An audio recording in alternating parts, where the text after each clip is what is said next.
Hi guys, this is the video update for our second day in Paris on our 21-day trip through Europe And the United Kingdom. and the UK, which is technically not Europe. Yeah. So we started out our day grocery shopping to save money on meals. Yes.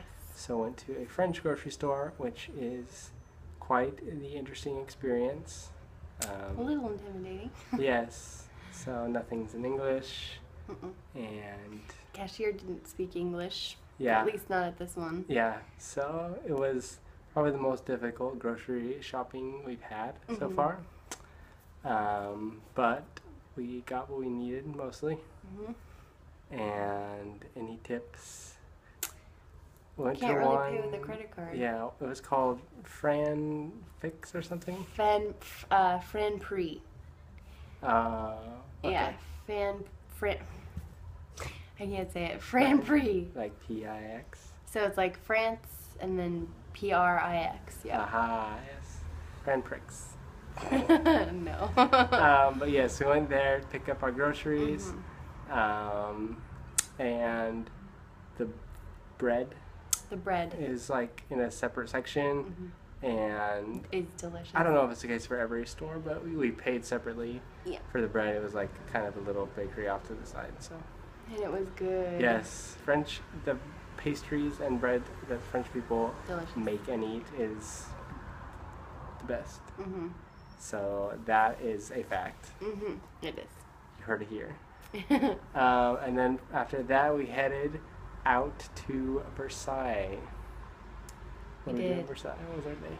Our day, we took the metro out, and it was a little bit of like a difficult. We missed like a train. I don't know. We got there at the last minute, and the doors closed, and yes, that wasn't fun. So we had to wait a little longer than we were expecting for the metro. But we got to Versailles and were immediately immersed in gigantic crowds of tourists as soon as we got off the metro. Yeah. Everyone on our train was headed going to to Versailles Versailles. because it's where the line ends, I think. But yeah, so it's pretty busy and you're surrounded by tourists. Yeah, and you basically just need to follow the crowds to get to Versailles. It's like a little bit ways away from the metro stations, like if you're taking the train and stuff. But just follow the crowds, and it's very common sense, easy to find. But it is gigantic and grand and extravagant and crowded. Yes. Today's Saturday here, so that may have contributed. I don't know. Yeah, if it's always as busy as it was, but it was very busy. Incredibly We had busy. bought our tickets in advance, thinking that would save us time. Not having to wait on lines and that kind of But stuff. it turns out everyone has to wait in line to go through security, except there's a separate line for tickets, which no one seemed to know. There's like 4 or 5 different lines you can get into, and the big huge one is supposed to be for people who already have their tickets, just to get through security to get into the palace. Yeah. But we waited in that line. I don't know. It didn't feel that long. Well, we got there, and so the line is kind of confusing because it's like they weave the crowd back and forth in this line. Like the attendants make you kind of like make like a snake design in the plaza where they have you wait. And so it's kind of confusing. People were cutting, and the line was just really incredibly long. So we decided to bypass that and just go to the gardens first, sort of do it out of order. Because normally people just like go to the palace first, then they go to the gardens, and then they kind of go see Marie Antoinette's house and everything, or like her quarters and all that. Her what? Estate. Her estate. Yeah.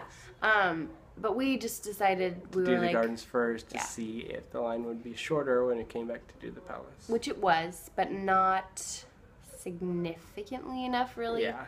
So we spent €25 each to have access to the palace, the gardens, and Marie Antoinette's estate. You can also just pay €15 and only see the palace. Yes, which is great. So if you only want to do €15, you're not like shortchanging yourself an Yeah. experience or anything. I mean, the gardens are incredible also, and Marie Antoinette's estate is maybe not that worth it, but- important, but But yeah, the gardens we went, and they're huge. There's like the Grand Canal, which when is we like, say huge, I mean like picture what you're picturing, but then like double the size. Like it's ridiculous. I've never seen like a plot of land like with Yeah, dedicated to royalty. I've never dedicated seen. to like one building. Yeah. That's that big. I've never seen that much land Mhm. just dedicated to one. Yeah. But yeah, was there's crazy. tons of fountains and shrubbery Shrubbery. and a big walkway, and yeah, so it's pretty dusty, and it was a little bit hot today. Yeah, I But- got a little bit of a burn. Got some sun. Yes, but we had our picnic lunch We did. in the gardens and walked all over the place. Yes. Used yet another audio guide from Rick Steves. Which was great. Yep, and he does a brief one through like the gardens and Marie Antoinette's estate. So we followed that and ended up doing a ton of walking. Whew. But yeah, the gardens were great. They were designed by Louis XIV, who was basically just like the epitome of French extravagance. Mhm. He went all out, and it really shows. So, I mean, the experience is really cool. You get to see this really grand palace, and it's, it's a busy, busy, crazy environment, and it's extravagant in every single way. I mean, the palace itself, the main palace, is like from top to bottom, gilded, painted, just insane. And the gardens are extravagant. The extra estates on the side, that are even farther, like into, set into the land, so they're like even more removed from society. They're extravagant. They're gigantic. They've got a room for everything that tickles their fancy. And then the crowds are insane. I mean, you're in line the whole time, basically.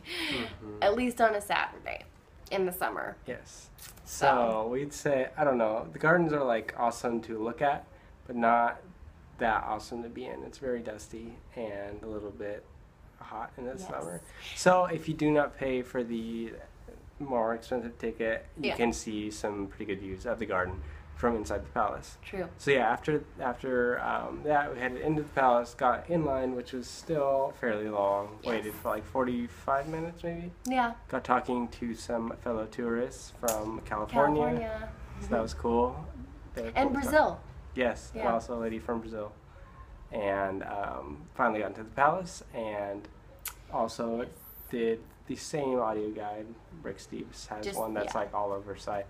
And saw The highlights. Yeah. The big highlights. Yeah. saw the Hall of what's it Mirrors. called? Hall of Mirrors. We saw the chapel. Mhm. We saw All the the- king's chambers. We saw the queen's quarters and everything. It was really cool to see everything. We enjoyed it. Oh, I wanted to say they have fresh squeezed orange juice for €4. Which as you're walking through is a lot of the. money. It is a lot of money. For a cup this big. It is, but it was delicious. Mhm. There is a little bit of history with like orange trees Yes, in Louis the Versailles. 14th had orange Imported. trees there, which did not grow naturally and had to be put in greenhouses. But Yeah. yeah, so we went through, and like Allie said, it was like a big old line, and it was very crowded at points. And there were a lot of old people. But we think it was definitely worth it. You just have to go in being prepared to go slowly and be crowded. Yes. And not necessarily get the best view of everything unless you want to be punched in the face by other tourists. I mean, like, people start to get a little bit aggressive as you're like going through and like in lines and stuff. No one wants to lose their place in line, so they're like, they get kind of aggressive. So just be, I would say my best advice is to remain calm and just be okay with the experience that you have. You're there, and they're all there too, so just go with the flow. Yeah. Yeah. But that was, it's definitely worth it to go in the palace, we would Definitely, say. yeah. And then, so after the palace, headed back into town, as Versailles is like 10 miles, I think, outside of Paris. Also, you should look up and see if they've got free admission, if you fall into that category, so. If you're under 18 or If you're under 18 or an EU citizen. Or, yeah. But, and they might have special occasions. Yep. So headed back into Paris and wandered around, found some dinner next, right? We did. We were headed to the Centre Pompidou, which we're probably still not saying that correctly. Mm-hmm. But we decided to take the metro to the Notre Dame stop, which was like the closest, we think, probably to Centre Pompidou, according to City Mapper, which is amazing. We might have mentioned it before. Use City Mapper. It's awesome. But you get out of the metro stop and boom, the Notre Dame is right there. Mm-hmm. And it was really cool for us at the moment that we got out of the metro stop, because it was the sun is setting, and so Notre Dame was lit up, and everything else was kind of in shadows a little bit, so it just looked really extra awesome. So we kind of walked past it because we're gonna go see it again later on in our visit. But we walked past it, and we walked past tons and tons of restaurants, and we were like, all right, let's just sit down and have dinner and relax, and because we've been walking forever, And so we had dinner at this really great Chinese place, and you never know how thankful you are for a clean restroom until you've traveled and not had access to as many as you're used to. So we got clean restroom, we got an awesome dinner for €8 each, and it was big dinners, French Chinese food. It was really good. So and then from there headed to Centre Pompidou, which is essentially built to be an art gallery and just a center for visual arts. Yeah. So we didn't pay. Apparently, you have to pay to go into the galleries. We didn't do that because we didn't really know what we were getting into. Yeah, we didn't really know what it was about. It was 8:30 and it closes at 9. Yeah, so. But it's a cool looking building, and there's a lot of people just sitting looking at the building. It's not it's kind of funny. It's not that great of a view, and it's just sitting on rocks. Yeah, it kind of seems just a place where people kind of hang out and just so kind of like the Spanish Steps. But less comfy. Less comfortable. And less, But, ended up there and then headed home where we are now. Yeah, that was most of our day. Do we have any other tips? We saw almost a fight on the metro. Oh my gosh, that was crazy. We were just minding our own business on the metro, and two people who were getting onto the metro didn't know each other, sort of jostled each other, and one was kind of rushing, and someone said something to the other person, and then one guy just really overreacted and pushed the other guy into some other people, and but there was one guy who interceded and made them calm down, and it was great that he did that, but it was kind of scary, and it's definitely awkward, because you can't really move that far away without jostling a ton of other people, so those two guys who almost got in a fight were just sort of standing next to each other trying to ignore each other for the rest of the ride. It was kind of weird, but that has never happened before. Yes, that was a highlight of our day. Yeah, oof, it was scary, but that had never happened before. With the metro, it gets busy and it gets